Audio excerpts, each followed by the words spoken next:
네, 북한 고위급의 중국 베이징 방문설이 돌고 있어 관심이 모아집니다. 과거 김정일 국방위원장이 타던 북한 특별열차가 들어왔다는 건데요. 김정은 위원장이 직접 중국을 깜짝 방문했다는 외신 보도까지 나왔습니다.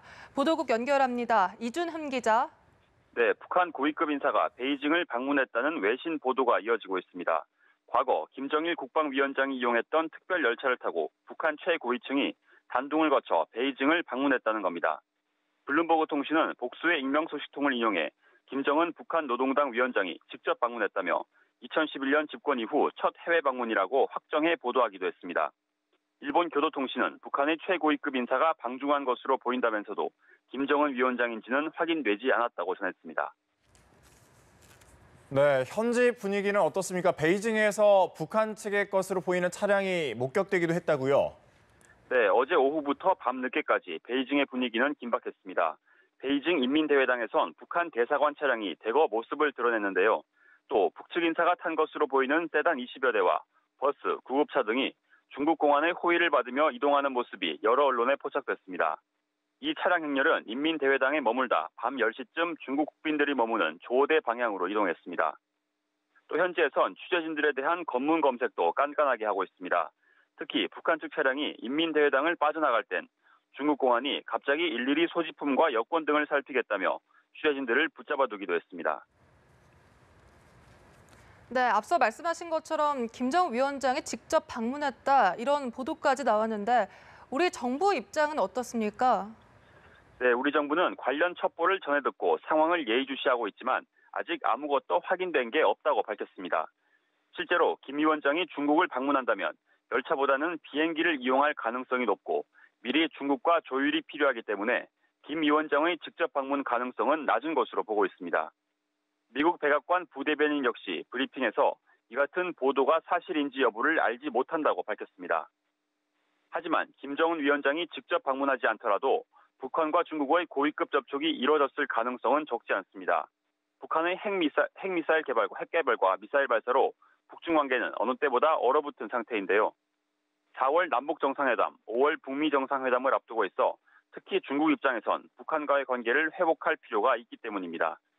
만약 북한 고위급 인사 방중이 사실이라면 경색된 북중 관계 개선과 중국의 대북 제재 완화, 경제 협력 등을 요청하기 위한 것이란 분석이 나옵니다.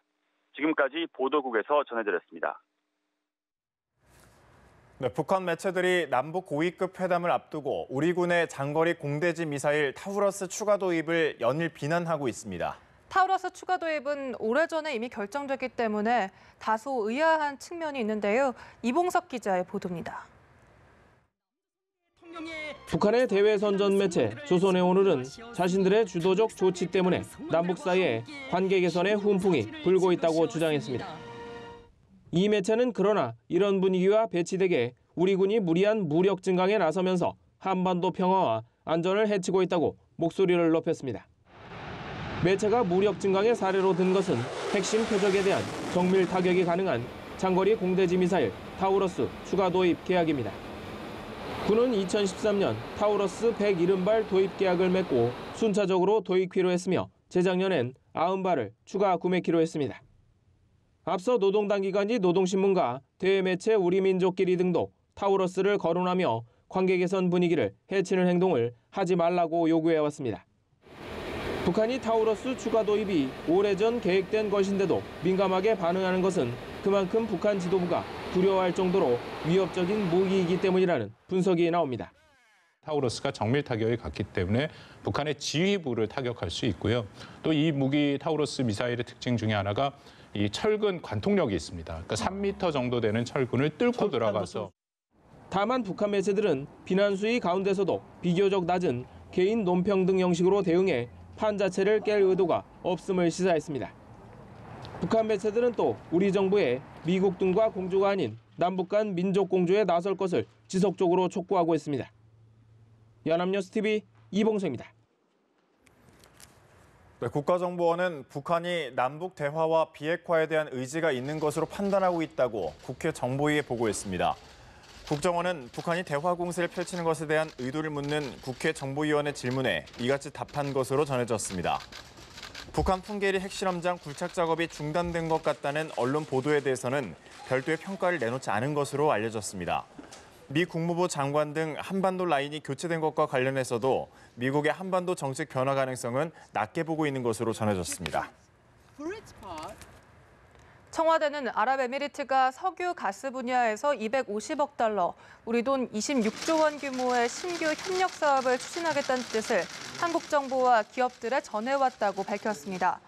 문 대통령은 지난 25일 칼둔 아부다비 행정청장 등 주요 강요를 접견한 자리에서 이 같은 내용의 실질 협력 강화 방안을 전달받았으며 이는 모하메드 왕세제가 직접 지시한 것이라고 청와대는 설명했습니다. 실제로 문 대통령 방문을 전후로 SK의 석유 저장 프로젝트 참여가 확정됐고 삼성은 정유시설 개발 사업에서 35억 달러 규모 계약을 체결한 것으로 확인됐습니다. 아랍에미리트는 소수기업만 초청하는 아부다비 유전 탐사 개발 프로젝트에 한국 기업을 초청하겠다는 뜻도 표명했습니다. 네, 한편 문재인 대통령이 예고한 대로 개헌안을 발의했습니다. 아랍에미리트 순방 중에 전자결제로 발의가 이뤄졌는데요.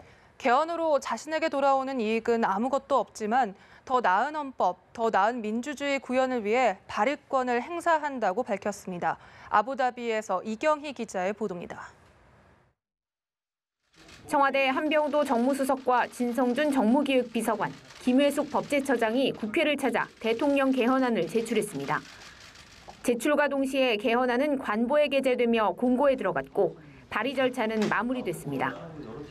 아부다비에 머물고 있는 문재인 대통령은 바라카 원전 방문에 앞서 숙소에서 전자결제로 발의를 제가했습니다. 문 대통령은 입장문을 통해 국민 의견을 수렴한 뒤 수차례 숙고를 거쳐 만든 국민 개헌안이라고 거듭 강조했습니다. 야당의 반대를 무릅쓰고 발의하는 이유에 대해 직접 설명했습니다. 지금 대통령이 개헌을 발의하지 않으면 국민과의 약속을 지키기 어렵게 되었기 때문입니다. 민생과 외교 안보 등 풀어가야 할 국정 현안이 산적해 있는데 계속 개헌을 붙들고 있을 수는 없습니다. 어떤 정치적 고려나 계산이 담긴 개헌이 아니라는 점도 분명히 있습니다. 개헌에 의해 저에게 돌아오는 이익은 아무것도 없으며 오히려 대통령의 권한을 국민과 지방과 국회에 내어놓을 뿐입니다. 제게는 부담만 생길 뿐이지만 더 나은 헌법, 더 나은 민주주의, 더 나은 정치를 위해 개헌을 추진하는 것입니다. 문 대통령은 개헌을 최종적으로 완성하는 권리는 국민에게 있다면서 국회의 마지막 노력을 촉구했습니다. 바쁜 순방 일정을 쪼개 개헌안을 발의한 문 대통령은 6월 지방선거 때 국민투표를 실시하겠다는 확고한 의지를 거듭 드러냈습니다. 수요일 귀국 이후엔 국회 연설을 포함한 설득 작업에도 본격적으로 나설 방침입니다. 아부다비에서 연합뉴스TV 이경입니다. 네, 문재인 대통령의 개헌안이 발의된 어제 여야 3당은 국회 차원의 개헌안 협상에 돌입하기로 합의했습니다. 대통령 개헌안을 놓고 팽팽한 공방을 벌인 여야의 기싸움이 갈수록 뜨거워질 것으로 보입니다. 임광빈 기자의 보도입니다. 문재인 대통령의 개헌안이 발의되자 여야 3당 원내대표는 부랴부랴 협상 테이블에 마주 앉기로 합의했습니다. 1년 넘게 단일안을 도출해내지 못한 여야는 뒤늦게 지도부 차원의 개헌 협상에 돌입하기로 전격 합의한 겁니다. 중점 협상 의제는 권력구조 개편과 선거구제 개편, 권력기관 개혁, 개헌투표 시기 등 4가지로 정했습니다. 일단 교섭단체 3당이 합의했지만 민주평화당과 정의당이 공동 교섭단체를 구성하면 참여할 수 있는 길도 열어뒀습니다. 여야는 4월 임시국회를 열어 문재인 대통령의 개헌 관련 국회 연설을 듣는 데도 뜻을 모았습니다. 한국당 등 야당이 협상 테이블에 앉기로 한 것은 개헌을 원하는 국민적 여론을 마냥 외면할 수 없다는 데 공감했기 때문이라는 평가입니다. 여야는 협상에 합의하기 직전까지 상대 측을 압박하며 치열한 주도권 싸움을 벌였습니다. 대통령 개헌안은 국회 개헌특위, 헌정특위에서의 논의 결과와 더불어민주당에서 오랜 기간 논의를 통해서 만들어낸 당론의 정신과 방향과 내용을 대폭 수용한 것이기 때문에 민주당은 오늘 발의되는 대통령 개헌안을 민주당 당론으로 가져간다면 이건 한마디로 국회 주도의 개헌 논의를 하지 말자는 입장이나 마찬가지니까. 여야의 협상 추이가 주목되는 가운데 정세균 국회의장은 개헌 내용 합의를 전제로 투표 시기 조절론을 다시 제기해 협상의 돌파구가 될지 주목됩니다. 연합뉴스TV 임광빈입니다.